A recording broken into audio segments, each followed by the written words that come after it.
اللہ کا ایک بندہ تھا، وہ بازار سے گزر رہا تھا، بلکہ اس کی رحمتیں بہانے ڈھونڈتی ہیں۔ ذرا دیکھیے منظر۔ تو اس نے دیکھا ایک شرابی ہے، وہ گندی نالی پہ گرا ہوا ہے اور گندے پانی سے اس کا منہ گندا ہو رہا ہے۔ انسان کے احترام کے ناطے دل میں ترس جاگا اور اس کو وہاں گندی نالی سے اٹھایا اور اس کا منہ دھویا اور گھر کا رستہ دکھایا۔ خیر شام ہوئی، رات پڑی۔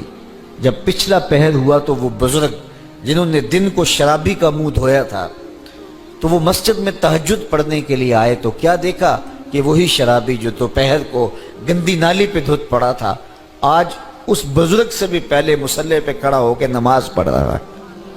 تو بڑی حیرت ہوئی کہ یہ تو وہ دن والا شرابی ہے اور میں نے آج اس کا منہ دھویا تھا، نشے میں دھت پڑا تھا۔ تو حیرت کا اظہار کیا تو ہاتف سے آواز آئی، میرے بندے تو نے اس کا منہ دھو دیا تھا، میں نے اس کا دل دھو دیا ہے۔ تو جب بندہ اللہ کے حضور توبہ کرتا ہے، اس کے حضور معافی مانگتا ہے، تو پھر وہ کتنا عطا کرتا ہے، اور بندے کے گناہوں کو معاف ہی نہیں کرتا بلکہ اس کے گناہوں کو نیکیوں میں بدل کے رکھ دیتا ہے۔ یہ بندے پر اللہ کی کرم نوازیوں کے برستے رنگ ہیں۔ التائب من الذنب کمن لا ذنب لہ، گناہ سے توبہ کرنے والا ایسا ہوتا ہے جیسے اس نے گناہ کیا ہوا ہی نہیں۔ حدیث پاک میں آتا ہے کہ قیامت کے دن ایک شخص اپنا نامہ اعمال کھولے گا اور اسے فرمایا جائے گا کہ اپنے نامہ اعمال کو پڑھو، تو وہ نامہ اعمال پڑھنا شروع کرے گا۔ اب اس نے بڑے بڑے جرم کیے ہوں گے اور چھوٹے چھوٹے گناہ بھی کیے ہوں گے۔ اب اللہ سے حیا کرتے ہوئے، شرم کرتے ہوئے جو بڑے گناہ ہیں ان کو چھوڑتا جائے گا، صرف نظر کرتا جائے گا اور چھوٹے چھوٹے گناہ پڑھتا جائے گا۔ جب وہ سارا نامہ اعمال پڑھ چکے گا تو آواز آئے گی، بندے جا، میں تیرے سارے گناہوں کو بدل کے نیکیوں میں تبدیل کر دیا۔ تو وہ کہے گا، اے اللہ ابھی تو میرے بڑے بڑے گناہ رہتے تھے جو میں نے ابھی پڑھے ہی نہیں۔ تو جب یہ بات اللہ کے محبوب نے ارشاد فرمائی تو حضور اتنا مسکرائے کہ صحابہ کو حضور کی داڑھیں نظر آنے لگی۔ پہلے وہ کہہ رہا ہے کہ چھوٹے چھوٹے گناہ پڑھتے اور بڑے چھوڑتا چلا جاتا ہے، اور جب یہ اسے پتا چلا کہ ان گناہوں کو بدل کے نیکیوں میں تبدیل کر دیا جائے گا تو وہ کہتا ہے ابھی تو بڑے بڑے گناہ میرے رہتے تھے۔ تو اللہ کی یہ کرم نوازیوں کے رنگ ہے کہ وہ گناہوں کو بدل کے نیکیوں میں تبدیل کر دیتا ہے، اور بندہ جتنا بڑا گناہ گار تھا جب سچے دل سے اس کے حضور توبہ کرنے کے لیے حاضر ہوتا ہے تو پھر اتنا ہی بڑا نیکوکار بن جاتا ہے۔ سیدنا عمر فاروق رضی اللہ تعالی عنہ کا زمانہ تھا، اور آپ جانتے ہیں وہ ہاتھ میں درہ رکھتے تھے اور گلیوں میں گشت کیا کرتے تھے رات کو۔ دن کو بھی آپ دیکھتے تو ایک شرابی تھا جو ہاتھ میں شراب کی بوتل لیے آ رہا تھا۔ اچانک گلی کا موڑ کاٹا تو آگے حضرت عمر آ رہے تھے، ایک دم ڈر گیا اور دل ہی دل میں کہا، اے اللہ حضرت عمر کے قہر سے بچا لے، ساری زندگی شراب نہیں پیوں گا۔ سچی توبہ کر دی اور جلدی سے وہ شراب کی بوتل بغل میں دبا لی۔ اتنے میں حضرت عمر بھی سر پہ پہنچ گئے اور کڑک کے کہا، گرج کے کہا کہ یہ تیرے پاس کیا ہے؟ تو تھی تو شراب۔ اب ڈرتے ہوئے اس نے کہا، حضور یہ سرکہ ہے۔ تو حضرت عمر فرمایا، نکالو۔ اب وہ تھر تھر کانپ رہا ہے اور بغل سے وہ شراب کی بوتل نکالی۔ جب نکالا تو وہ شراب نہیں تھی، سرکہ بن چکا تھا۔ تو جو اللہ شراب کو سرکے میں بدل دینے پہ قادر ہے، وہ گناہوں کو نیکیوں میں بدل دیتا ہے۔ تو یہ ایک صورت دکھائی کہ دیکھو یہ شراب کو سرکے میں تبدیل کر دیا، تمہارے گناہ بھی نیکیوں میں تبدیل کر دیں گے۔ تم آؤ تو صحیح اس کی چوکھٹ پہ، تم ہاتھ تو پھیلاؤ۔ حضرت داتا گنج بخش علی حجویری علیہ رحمہ کشف المعجوب کے اندر لکھتے ہیں کہ جو فرمایا گیا کہ جس نے توبہ کی اللہ نے اس کی مغفرت کر دی، تو ایک بزرگ کا قول نقل کیا کہ جس کو اللہ نے بخشنا تھا اللہ نے اس کو توبہ کی توفیق دے دی۔ اس کو بلایا ہی اسے ہے جس نے مغفرت کرنی تھی۔ تو توبہ کی توفیق کا نصیب ہو جانا یہ اللہ کی خاص رحمتیں ہیں، اور توبہ کرنے والا اللہ کی خاص رحمتیں پاتا ہے۔ توبہ کرنے والا جب اس کے حضور حاضر ہوتا ہے تو اللہ تعالیٰ اس پہ بہت خوش ہوتا ہے۔ اللہ کے محبوب علیہ السلام نے باقاعدہ ایک مثال سے یہ حقیقت سمجھائی کہ توبہ کرنے والے کے لیے اللہ کی خوشی کا عالم کیا ہوتا ہے، اللہ کیسے خوش ہوتا ہے توبہ کرنے والے پر۔ تو حضور نے ارشاد فرمایا ایک بندہ لمبا سفر کر کے اور صحرا کے اندر ایک لمبے سفر پہ تھا، تو راستے کے اندر اس نے چند لمحوں کے لیے سستانے کے لیے، دوپہر کاٹنے کے لیے ایک درخت کے ساتھ اپنا جانور باندھا اور خود سو گیا۔ اس کا خیال تھا چند لمحوں کے لیے آنکھوں کی نیند نکالوں گا اور آگے بڑھ جاؤں گا، اس لیے اس نے سامان بھی سواری اونٹ کے اوپر جو لدا ہوا سامان تھا، اس میں کھانا تھا، پینا تھا، دیگر ضروریات کی چیزیں تھیں، تو وہ بھی نہیں اتارا، کجاوے پر ہی پڑا رہا کہ چند لمحوں کے لیے میں نے کمر سیدھی کرنی اور آگے چلے جانا ہے۔ تو تھوڑی دیر کے بعد اس کی آنکھ کھلی تو کیا دیکھتا ہے کہ اونٹ ماں ساز و سامان کے غائب ہے۔ تو صحرا میں اونٹ کا گم جانا زندگی گم جانے کے مترادف ہے۔ تا حد نظر نہ کوئی آبادی، نہ کوئی انسانی وجود، تو پھر زندگی نہیں موت کے منہ میں اپنے آپ کو دھکیل لینا ہے جنگل میں، اگر آپ کے پاس کچھ باقی نہیں بچتا ہے۔ تو اس نے دیکھا کہ سواری غائب ہے، سواری غائب ہے تو اس کے اوپر جو سامان تھا وہ بھی غائب ہے، تو وہ دائیں بائیں بھاگا دوڑا اس خیال سے کہ میں جو ہے وہ اپنی سواری کو تلاش کر لوں، لیکن سواری نہیں مل پائی۔ تو پھر وہ دوبارہ آیا اور اسی جگہ بیٹھ گیا، اب موت کا انتظار کرنے لگا۔ چونکہ صحرا میں سواری گم گئی اور میلوں تک انسانی آبادی ہی نہیں ہے، تو وہی پیاس سے ہلکان ہوا، بے چین ہوا، وہاں درخت کے ساتھ ٹیک لگا کے موت کا منتظر ہو کے بیٹھ جاتا ہے، اور یوں بیٹھے بیٹھے اس کی آنکھ لگ جاتی ہے۔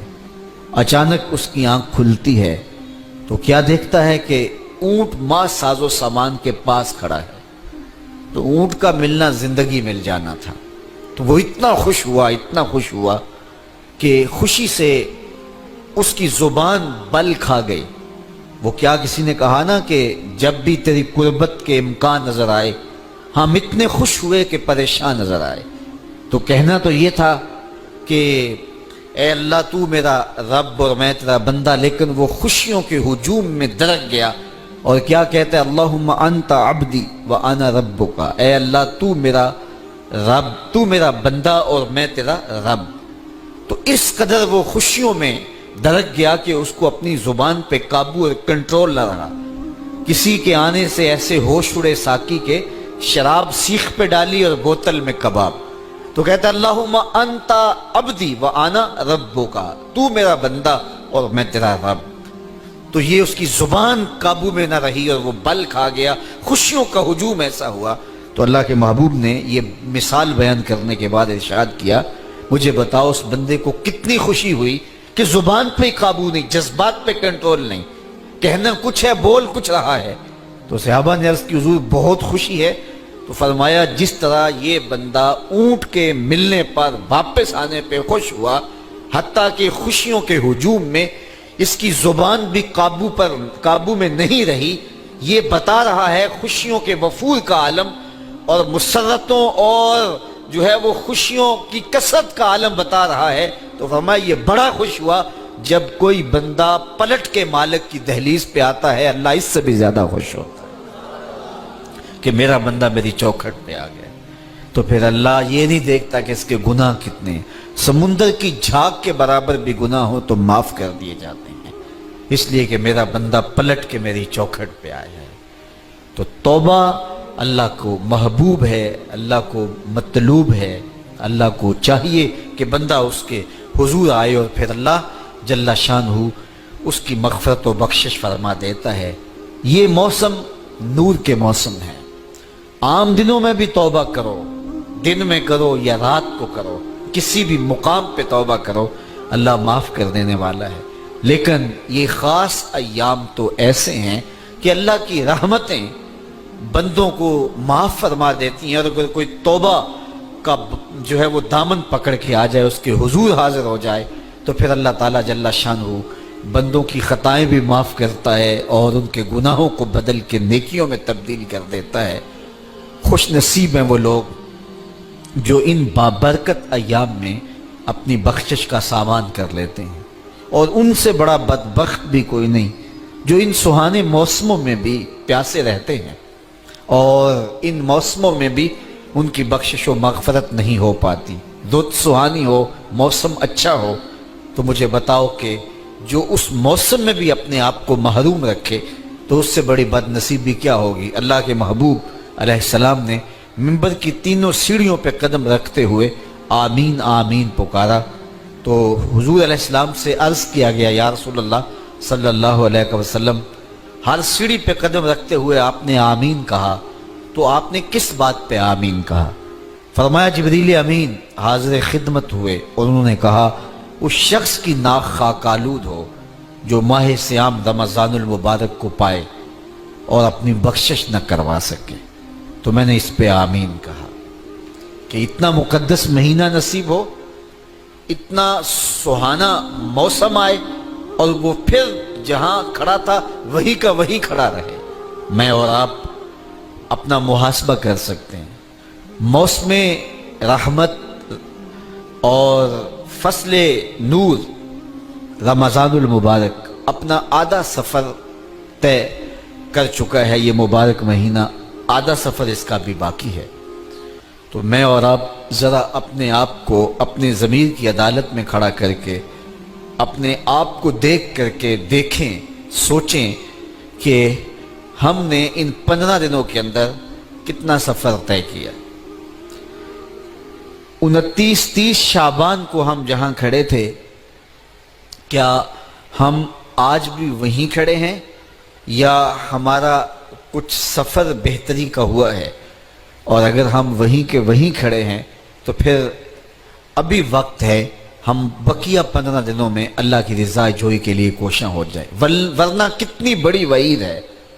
جبریل دعا کر رہے ہیں اور اس پہ حضور آمین کہہ کے مہر لگا رہے ہیں، اس شخص کی ناک خاک آلود ہو جو ماہ صیام کو پائے اور اپنی بخشش نہ کروا سکے۔ مجھے اور آپ کو پتہ ہے کہ ہم کہاں کھڑے ہیں۔ بل الانسان علی نفسہ بصیرہ ولو القی معاذیرہ، انسان خود اپنے آپ کو جانتا ہے کہ میں کہاں کھڑا ہوں، وہ اپنے آپ کو خود دیکھتا ہے۔ ایک تو فیصلہ قیامت کے دن ہوگا، نامہ اعمال تولے جائیں گے اور نامہ اعمال کے تلنے کے بعد پتہ چلے گا نیکیاں کتنی ہیں اور برائیاں کتنی ہیں۔ لیکن ایک ہم اپنے ضمیر کے اندر ترازو گاڑ کر کے اپنے عمل تول سکتے ہیں اور ہمیں پتہ ہے ہم نے نیکیاں کتنی کی، ہمیں پتہ ہے ہم نے برائیاں کتنی کی۔ جو نیکیاں کی ان میں اللہ کی رضا کے لیے کتنی کی، لوگوں کے دکھاوے کے لیے کیا کیا، خواہش نفس کے لیے کیا کیا۔ لوگ اس کو نیکی سمجھتے رہے لیکن ہم تو سمجھتے ہیں وہ نیکی ہے کہ نہیں ہے۔ اس طرح جو برائیاں کی وہ تو برائیاں ہیں۔ تو میں اور آپ اپنے ضمیر کی عدالت میں ترازو گاڑ لیں اور اپنے اعمال کو ابھی تول لیں۔ فرمایا گیا حاسبو قبل ان تحاسبو، قبل اس سے کہ تمہارا حساب کیا جائے تم اپنا حساب پہلے ہی کر لو۔ تو اپنے اندر کی ستھرائی، اپنے اندر کی پاکیزگی،